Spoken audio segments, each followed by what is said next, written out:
దాన్ని ఎలా కన్వే చేసి ఉంటే బాగుండేది? మాట్లాడమంటారా సార్? మాట్లాడండి. ఒకసారి అభినయ్ దర్శన్ కూడా ఉన్నారు. ఎస్, అభినయ్ దర్శన్ గారు, కీర్తన్ గారు మాట్లాడింది విన్నారుగా? ఒకవేళ అది సంఘంలో మాట్లాడినా బయటకు వచ్చిన తర్వాత అది బయట మాట్లాడినట్టుగానే ఉంటుంది, అది సంఘంలోనే ఉండాల్సింది అని. పైగా అలాంటి మాటలు మాట్లాడడం అవి అభ్యంతరకరమైనటువంటి వ్యాఖ్యలే అని కీర్తన్ గారు అంటున్నారు.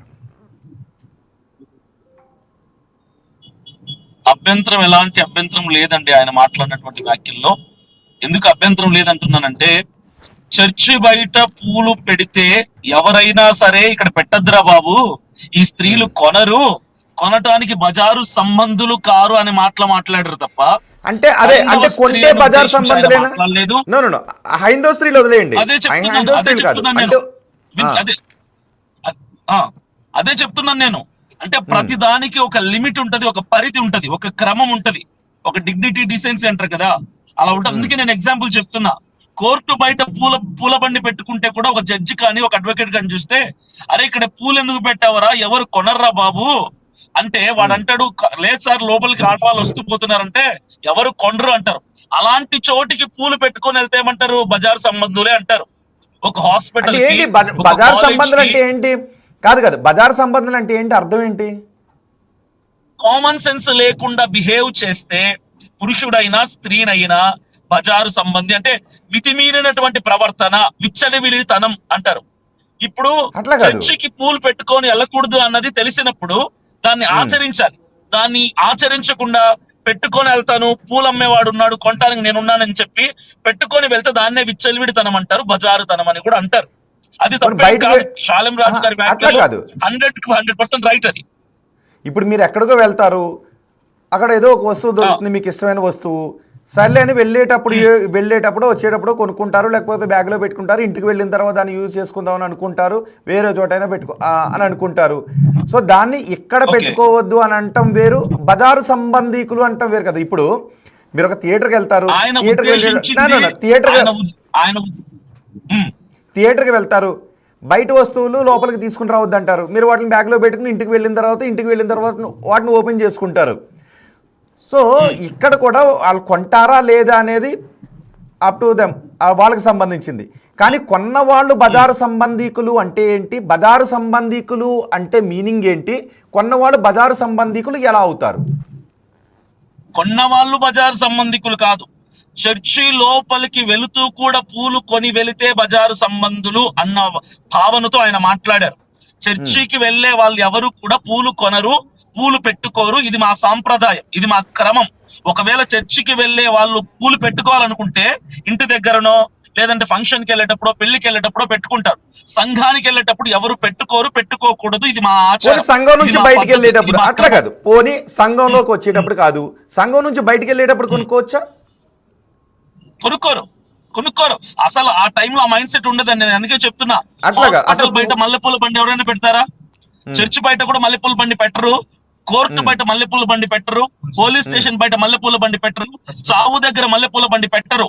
ఇలాంటి నేను చెప్పిన దగ్గర పోయేటప్పుడు కొనరు పూలు, వచ్చేటప్పుడు కొనరు పూలు. ఎందుకంటే ఆ టైంలో వాళ్ళ మైండ్ సెట్ వేరే విధంగా ఉంటది. కాబట్టి ఒక క్రమం, ఒక డీసెన్సీ ఉంటది వాళ్ళకి, ఒక పరిధి, ఒక సంస్కారం ఉంటది. సంస్కారాన్ని మించి ఎవరైనా ఏదైనా చేస్తే బజారు మనిషి అంటారు. రెడీ అవుతారు, కీర్తన్ గారు రెడీ అవుతారు. చెప్పండి. ఓకే, కీర్తన్ గారు, అభినయ్ గారు చెప్పింది విన్నారుగా? అభినయ్ గారు చెప్పింది విన్నారు కదా, సమయం సందర్భం కాని చోట కొంటే దాన్ని బజారు సంబంధికులనే అంటారు, తప్పేం కాదని అంటున్నారు, అవునా? సమయం సందర్భం లేకుండా పువ్వులు కొంటే అంటే లోపలికి వెళ్ళి చర్చి నుంచి బయటకు వచ్చేటప్పుడు కొనకూడదు, అదొక కట్టుబాటు అని అభినయ్ దర్శన్ గారు మాట్లాడుతున్నారు. చర్చి లోపలికి వెళ్ళి బోధ వినేసిన తర్వాత వచ్చేటప్పుడు పువ్వులు కొనకూడదు, కానీ ఎక్కడైనా ఫంక్షన్ కి వెళ్ళేటప్పుడు, పెళ్లికి వెళ్ళేటప్పుడు పువ్వులు కొనొచ్చు అంటున్నారు. అసలు సాలేమయ్య గారు కామెంట్ చేసిన కామెంట్ లో అసలు వారు బజారు సంబంధులు కారు పువ్వులు కొంటాకి అని అంటున్నారు. అభినయ్ దర్శన్ గారు ఏమో ఇలా మాట్లాడుతున్నారు.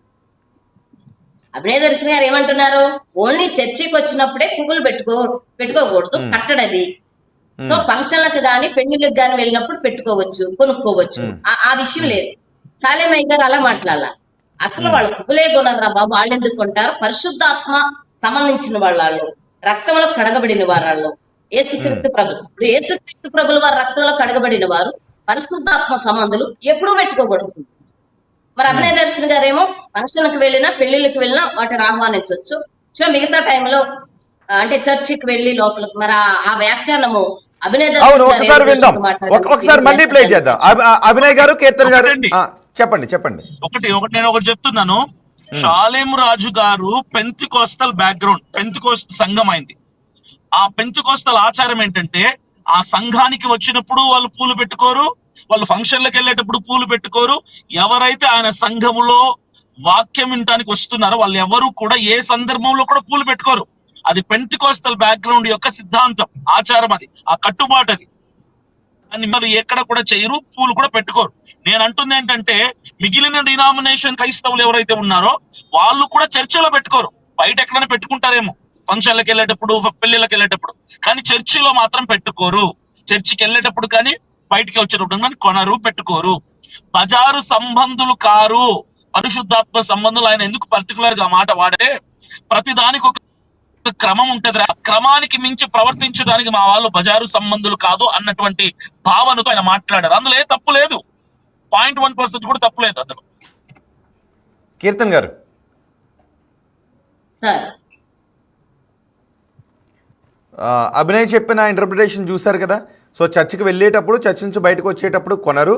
బజారు సంబంధీకులు అన్న అర్థాన్ని మీరు వేరే వక్ర భాషని చెప్తున్నారు తప్ప ఆయన ఉద్దేశం బజారు సంబంధీకులు అంటే మీరు అనుకుంటున్నది కాదు అని చెప్తున్నారు. అసలు బజారు సంబంధీకులు అంటే ఏంటండి? ఒక అభినయ్ గారు, ఆయన అన్న మాటలో బజారు సంబంధీకులు అంటే ఏంటి? కామన్ సెన్స్ లేకుండా ప్రవర్తిస్తే, ఇప్పుడు నేను ఒకటి చెప్తాను చూడండి. పూలు పవిత్రమైనవి అని దేవి గారు ఎక్కడో మాట్లాడితే విన్నాను ఒక ఇంటర్వ్యూలో, కరుణాకర్ సుగుణ అనే వాడితో. పువ్వులు పవిత్రమైనవి, కోర్టుకు వెళ్ళేటప్పుడు పువ్వులు పెట్టుకొని వెళ్తే జడ్జి అప్రిషియేట్ చేస్తారా చెప్పండి? పువ్వులు పెట్టుకుని రావద్దని ఎవరు అనరే సార్, కోర్టు విషయంగానే అది మనం మాట్లాడుకోవద్దు. పెట్టుకొని వెళ్ళారనుకోండి ఎలా ఉంటది? వెళ్ళొచ్చా? పెట్టుకుని రావద్దని అనరు, అది రాజ్యాంగపరమైన హక్కు. మనకు కామన్ సెన్స్ ఉంటది. కోర్టుకు పూలు పెట్టుకుని అగౌరవపరిచినట్టు జడ్జి గారిని. పోలీస్ స్టేషన్ కి ఏదో సమస్య మీద ఒక స్త్రీ, ఒక మహిళ కంప్లైంట్ ఇవ్వడానికి పోలీస్ స్టేషన్ కి వెళ్తే 10 మూరల తల్లో పూలు పెట్టుకొని, మల్లె పూలు పెట్టుకొని పోలీస్ స్టేషన్ కి వెళ్తే పోలీసు వాళ్ళు ఆవిడని ఎలా ట్రీట్ చేస్తారు మీరు చెప్పండి? అంటే అదర్వైజ్ ఏమైనా ట్రీట్ చేస్తే పోలీసులు సస్పెండ్ అయిపోతారు. ఒకవేళ ఇంకొక రకంగా ట్రీట్ చేస్తే పోలీసులు సస్పెండ్ అయిపోతారు. అవుతారు, అది పక్కన పెట్టండి. ఏదైనా స్త్రీ వెళ్తాదా పూలు పెట్టుకొని పోలీస్ స్టేషన్ కి? వెళ్ళరు. ఇంకోటి, చావు దగ్గరికి వెళ్ళేటప్పుడు మల్లె పూలు పెట్టుకుని వెళ్తారా? వెళ్ళరు. హాస్పిటల్ కి ట్రీట్మెంట్ కి వెళ్ళేటప్పుడు మల్లె పూలు పెట్టుకుని వెళ్తారా? వెళ్ళరు. హాస్పిటల్లో డాక్టర్లు మల్లె పూలు పెట్టుకుని వెళ్తారా? వెళ్ళరు. పువ్వులు పవిత్రమైనవే కావచ్చు కానీ ఒకవేళ వెళ్తే బజార్ సంబంధికులేనా? అలా కాదు, ఒకవేళ వెళితే బజార్ సంబంధికులేనా? అదే చెప్తున్నాను. ఇప్పుడు ఒక కాలేజ్ కో, ఒక హాస్పిటల్ కో, ఒక చావు దగ్గరకు పువ్వులు పెట్టుకుని వెళ్తే చుట్టుపక్కల ఉన్న వాళ్ళు మాట్లాడే మాట ఏంటో తెలుసా? బజార్తో వచ్చినట్టు వచ్చింది చూడు, ఇలాంటి చోటుకి కూడా ఇన్ని పువ్వులు పెట్టుకొని వచ్చింది అంటే. అలా మాట్లాడిన వాళ్ళకి వాళ్ళు అలా మాట్లాడుకుంటే, వాళ్ళ మనసులో అనుకుంటే అది వాళ్ళకి సంబంధించిన విషయం. కానీ దాన్ని బయటికి